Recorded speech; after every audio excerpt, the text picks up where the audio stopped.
PodCastle, episode 863 for Tuesday the 29th of October 2024.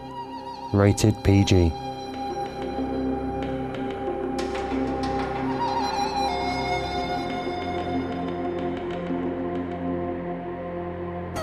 Good morning, good day, good afternoon and good evening, and welcome to PodCastle, the flying castle of fantasy fiction. I'm your host, Matt Dovey, and it is my pleasure to present for your... Hang on. Do you hear that? Oh, for the old God's sakes. Sorry, one moment.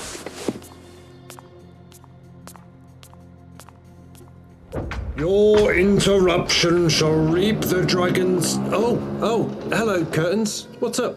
Trick or treat. Right, well, fool me once and all that, not making last year's mistake again, so I think it better be treat, hadn't it? Oh, you've got a treat for us? Well, let's have a look. Oh, yes. Oh, thank you. No, this is lovely. Are we still on for pumpkin carving tonight, yeah? Awesome. We've got a great idea this year. We are definitely winning, as long as Tentacles doesn't cheat with the non-Euclidean dimensions again. See you later.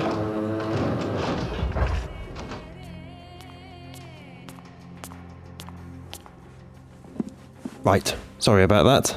So, change of plan.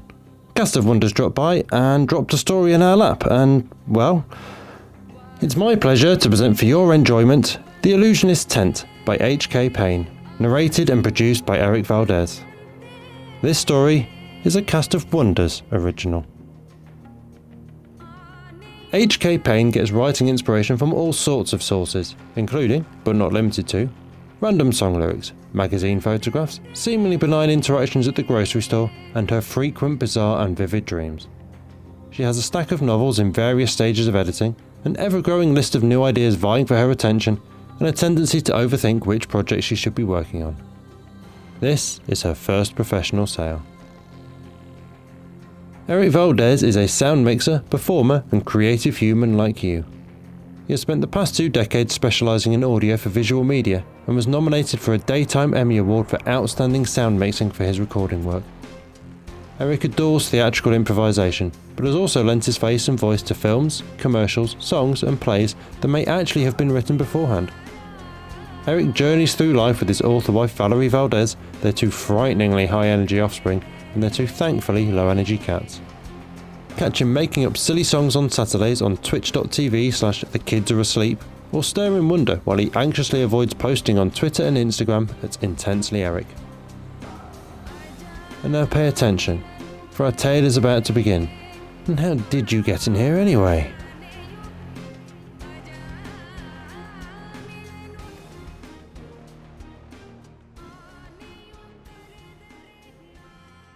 The Illusionist's Tent by H.K. Payne.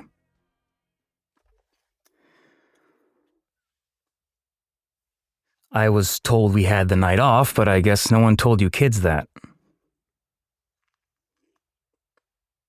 Tell me, whose idea was it to come trick-or-treating through our camp?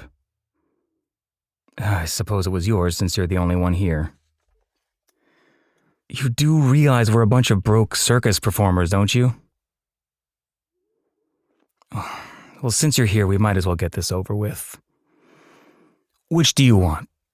The trick or the treat? Treat? All right.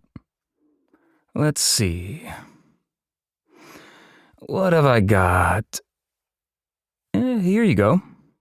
A handbill, folded into the shape of a bird.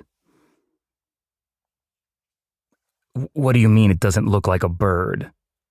It's a swan, obviously. You have some nerve showing up outside a man's tent on his night off, demanding a treat, and then insulting his paper folding abilities? Yes, I know it's not a very good paper swan, but what do you expect? This isn't my area of expertise. You're the one who came to an illusionist asking for a treat. Oh, you want the trick instead now. Here.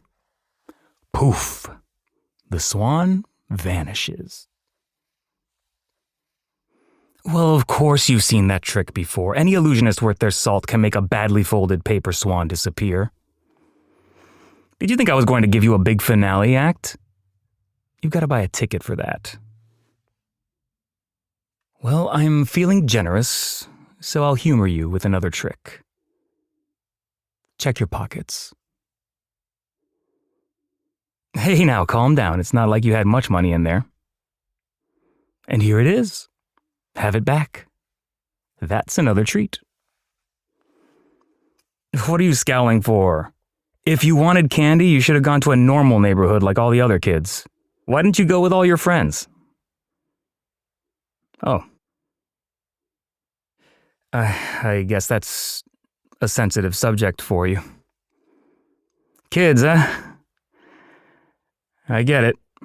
Sorry I brought it up. Now, hang on, don't go just yet. I've got another trick for you. Relax. I'm not going to take your money.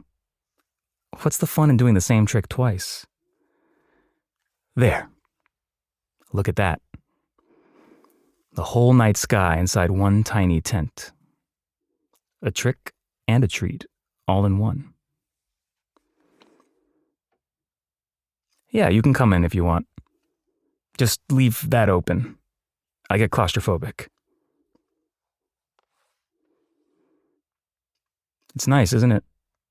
The stars, not the tent. The tent is a wreck. But the stars, you could almost touch them. Of course I can't tell you how I did it, because illusionists don't spill their secrets and all that. Actually, it's more that I wouldn't even know how to begin to describe it. It's just something I can do. Do you want to see another trick? I'm getting warmed up now. Here, watch my hand. Are you watching carefully? All right, there. It's gone. Presto. Nope, it's not down my sleeve. Take a look. And no, it wasn't just a prosthetic all along. I do have two hands. See? It's back. Oh, and now it's gone again. I hate when that happens. Could I make more of myself disappear? Someone else asked me that once. He asked me if I could make my whole self disappear. I didn't want to try it, but he made me a pretty tempting offer. No, not money. A ham and cheddar sandwich. What? You try going for 2 days without food and then see how silly you think it is to get all excited about a sandwich. I was hungry, all right? I don't usually do tricks for scraps like a dog, but sometimes it's necessary. I didn't go through with it anyway. I couldn't bring myself to try. Turning even part of myself invisible gives me the jeebies. I don't think I could handle disappearing all of me. Not even for a ham and cheddar sandwich. If it had been ham and Swiss, maybe I would have done it. Oh, look at that. My hand is back. Why hadn't I eaten in 2 days? I was between jobs. It was after I left the last show I was a part of, before I joined this one. No, I'd rather not talk about the last show. Here, I've got another trick for you. Voila! The plastic alligator toy you lost when you were 6. How do I know about that? No idea. But this is yours, isn't it? See, it's got that nick in the tail. No, I already told you I can't explain how I do it. I wouldn't even know how to begin. You're right. I am different from the other illusionists in the troupe. Most people never figure that out. Even the other illusionists all still think I'm just like them, doing tricks with fancy clockwork and sleight of hand.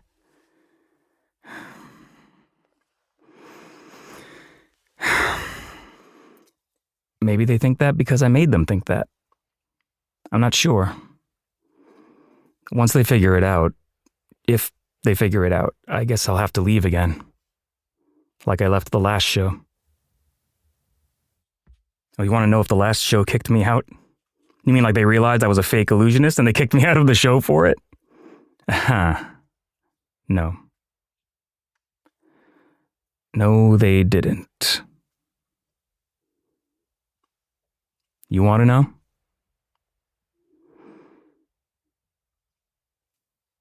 The truth is, they found out and got all excited. They booked new shows, trotting me out as the finale every night. Nobody asked me what I wanted. Pretty soon, I wasn't a person anymore. I was a gold mine. I was their gold mine. And if I didn't perform to their satisfaction, well, there were consequences. When I wasn't performing, they kept me locked up in the cellars under the theater, if you can believe it. They said it was for my protection, which I guess was true in its own way. They didn't want anyone to steal me, including myself. No one ever came looking for me. I still have nightmares about those cellars.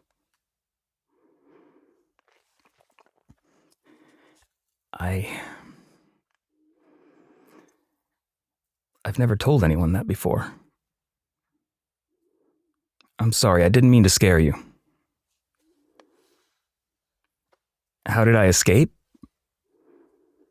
Eventually, I figured out how to walk through the wall, which was just about the most terrifying thing I ever did. Sometimes I still get this sudden, awful feeling like there's a brick embedded in my chest. It really scares me sometimes. I have no idea when it's safe to try something. Someone like you can look at the people who've come before and make a judgment about what you can survive, but me? Nobody taught me this stuff. It just started happening, and I'm still trying to figure it out. When I was a kid, I once went a whole day without being able to drink water.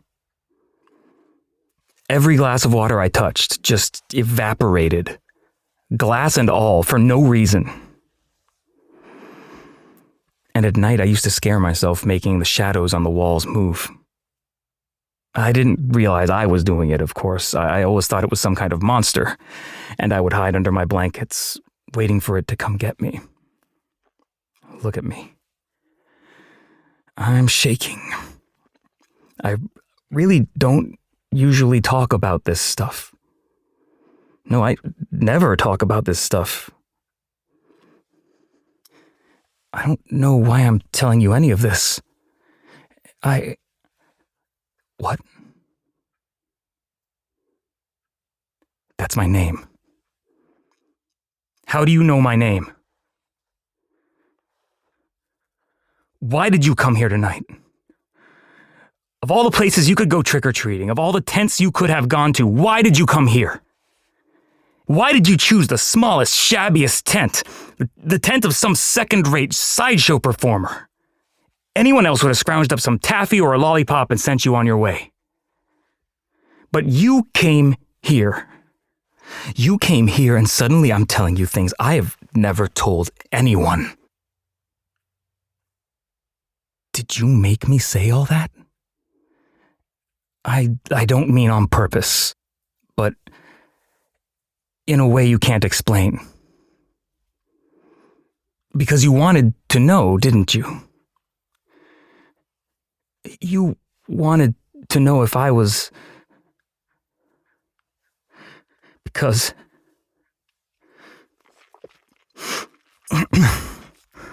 Gosh, look at me. I'm crying now. Sorry, I just... I always thought I was the only one. You did too, didn't you? Here, you can shove that stuff out of the way. Please, sit down. Make yourself at home, kid. let's start with your name. You can start by telling me your name.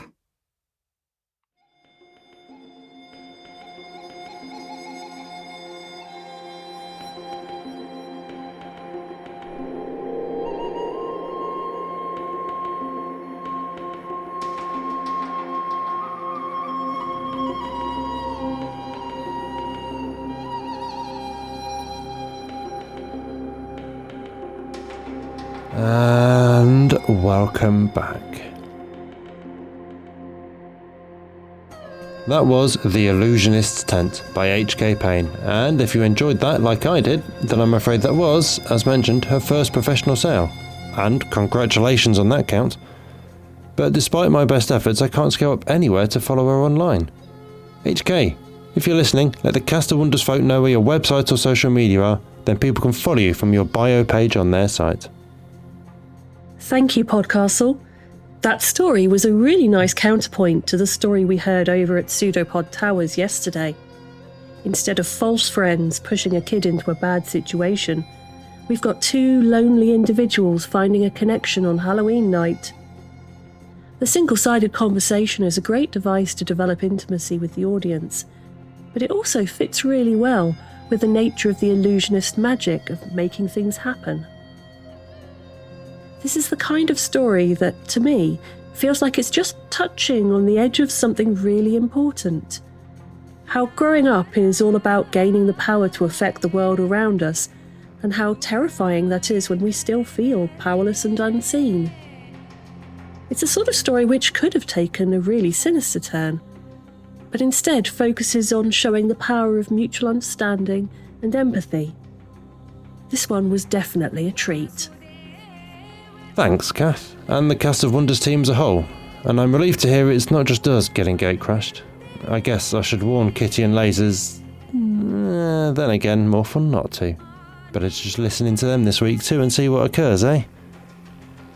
I'm with you on how wonderful the story was too, and how well the conceit of the one-sided conversation worked for bringing the audience close. What really made this old dragon's heart swell though, was that moment of recognition, when the illusionist saw someone like himself, and instantly and instinctively, his priority was to help them above all else.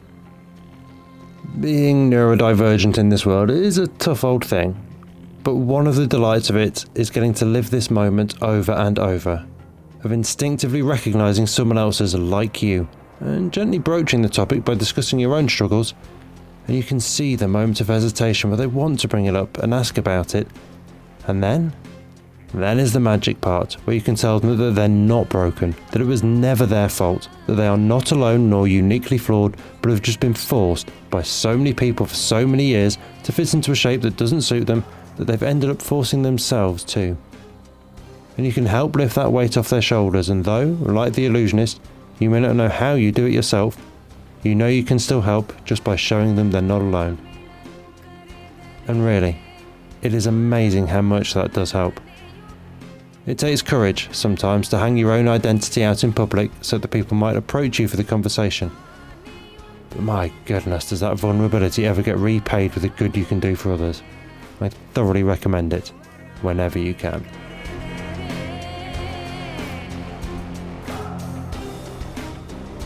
That was our show for this week. On behalf of everyone at PodCastle, your co-editors Shingai Enjoro Kagunda and Eleanor R. Wood, assistant editor Caitlin Zavanovich, audio engineers Devin Martin and Eric Valdes, and our many wonderful first readers, Andrew Cahoe, Craig Jackson, Amalia Harrington, Julia Patt, Kieran Corsaini, Ryan Cole, Sarah S. Messenger, Shrikripa Krishna Prasad, Tava Nova, Tierney Bailey, Zeev Witties, and myself, Matt Dovey. Thank you for letting us share another story with you. The legal bit. PodCastle is part of the Escape Artists Foundation, a 501c3 non-profit, and this episode is distributed under the Creative Commons Attribution Non-Commercial No Derivatives 4.0 international license. That means you can share it, and please do, but you cannot sell it, and you cannot change it. If you want specifics, check creativecommons.org. Our music is by Shiva in Exile. Everything we do on PodCastle is 100% donor funded, And if you'd like to support what we and the rest of EA do, please join us on our Patreon at patreon.com/EA Podcast. Prefer another method? There's details for supporting us via Twitch, Amazon Prime, Ko-fi and PayPal on escapeartist.net. We'll be back next Tuesday with another fantastic tale. In the meantime, you might care to check out our sister podcasts, Escape Pod for science fiction, Pseudopod for horror, Cast of Wonders for YA speculative fiction, and Cat's Cast for speculative cat stories. If your heart belongs to us though, we'll see you next week. Be safe and be kind.